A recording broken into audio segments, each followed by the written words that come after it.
परभणीचे खासदार संजय जाधव यांनी शिवसेना म्हणजे शिंदे गटमध्ये प्रवेश केल्यानंतर प्रथमच शिवसेना म्हणजेच उद्धव बाळासाहेब ठाकरे पक्षप्रमुख उद्धव ठाकरे यांनी परभणीत निष्ठावंत शिवसैनिकांच्या जनसंवाद मेळाव्यातून जोरदार हल्लाबोल केला। पक्षाशी गद्दारी करणाऱ्यांना जनता निवडणुकीत उत्तर देईल असा इशारा देत निष्ठावंतांनी पक्षाशी कायम एकनिष्ठ राहावे असे आवाहन त्यांनी केले। शिवसेना म्हणजेच उद्धव बाळासाहेब ठाकरे पक्षप्रमुख उद्धव ठाकरे, आमदार आदित्य ठाकरे, खासदार संजय राऊत, खासदार अरविंद सावंत, खासदार अनिल देसाई, खासदार विनायक राऊत यांच्यासह अनेक नेत्यांनी रविवारी परभणी दौरा केला। शहरातील अक्षदा मंगल कार्यालयात आयोजित निष्ठावंत शिवसैनिकांच्या जनसंवाद मेळाव्यास मोठ्या संख्येने पदाधिकारी, कार्यकर्ते आणि शिवसैनिक उपस्थित होते। मेळाव्यात आमदार राहुल पाटील यांनी पक्षांतर केलेल्या खासदारांवर टीका करत शिंगांवर घेऊ अशी पूर्वीची भाषा वापरणाऱ्यांचे शिंग त्यांनाच खुपसून टाकू असा इशारा दिला। विविध पदाधिकाऱ्यांनीही आपल्या मनोगतात खासदार संजय जाधव यांच्या पक्षांतराबद्दल तीव्र नाराजी व्यक्त केली। खासदार संजय राऊत यांनीही संजय जाधव यांच्यावर जोरदार टीका करत उद्धव ठाकरे यांनी एका सामान्य कार्यकर्त्याला खासदारापर्यंत पोहोचवले, मात्र त्याची जाणीव न ठेवता त्यांनी पक्ष सोडल्याचा आरोप केला। आता ते कुठे लपून बसले आहेत याचा शोध घ्यावा लागेल अशी टीकाही त्यांनी केली। उद्धव ठाकरे यांनी आपल्या भाषणात नीट आणि टीईटी पेपर प्रकरणापासून राज्यातील विविध प्रश्नांवर सरकारवर निशाणा साधला। परभणीच्या खासदारावर लक्ष दिले असते तर अनेक प्रकरणे समोर आली असती असे सूचक वक्तव्य करत जे गेले ते गेले, आता त्यांना जनता निवडणुकीत उत्तर देईल असा विश्वास त्यांनी व्यक्त केला। शिवसेना पक्षफुटीनंतर 4 वर्ष उलटूनही न्यायालयातील प्रकरण प्रलंबित असल्याचा मुद्दा उपस्थित करत यासाठी जबाबदार कोण असा सवालही त्यांनी सरकारला केला।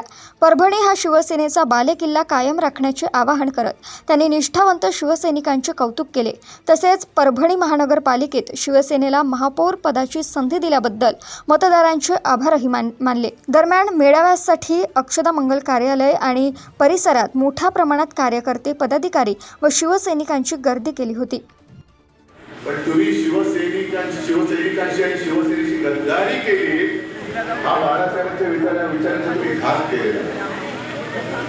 मला तोही क्षण आठवतोय, मी विधानसभेला सुद्धा प्रचाराला आलो होतो आणि लोकसभेला सुद्धा आलो होतो।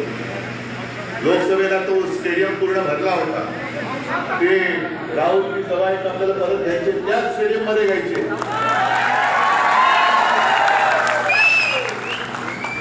आणि पाऊस आला होता ना, पण त्या पावसात सुद्धा ना तुम्ही आलात ना मी आलो।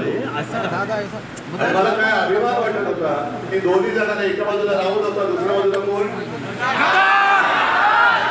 जरा गोंधळ नाही, कारण त्या नवीन तुम्ही नावं ठेवता काय होता।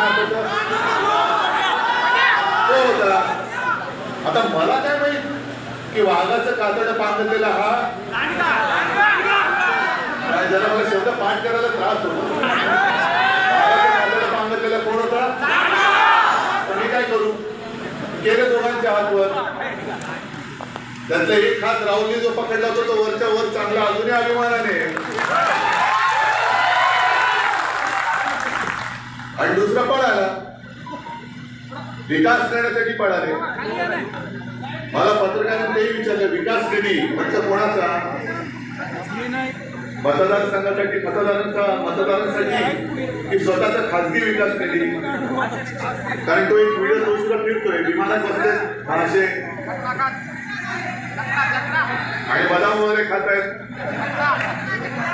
शेतकरी बिचारा असाच उपाशी आहे, पण हे विकास करणारे लगेच प्रायव्हेट विमानामध्ये कोणी दिला पैसा, प्रायव्हेट विमानातून चालले ते सगळे गाडीवर, आपल्या इथला गाडो बाजूचा आहे, विदर्भातला येतात सगळे।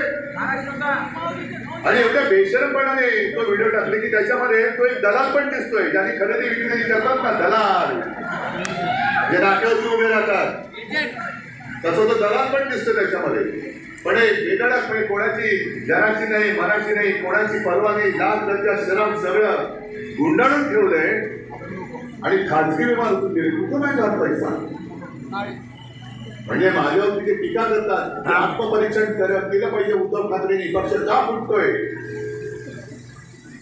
खरंच आत्मपरीक्षण केलं पाहिजे, पण केले एकदा उद्धव ठाकरे नाही, आत्मपरीक्षण सगळ्यांनी केलं पाहिजे, ममता बॅनर्जीपासून सगळ्यांनी केलं पाहिजे आणि त्याही पेक्षा टीकाकारांनी केलं पाहिजे की आमच्या पक्षफुटीचा जो पक्षफुटीची केस 4-4 वर्ष सुप्रीम कोर्टामध्ये अजून प्रलंबित आहे, का आत्मपरीक्षण केलं जाते, का ती केस प्रलंबित आहे.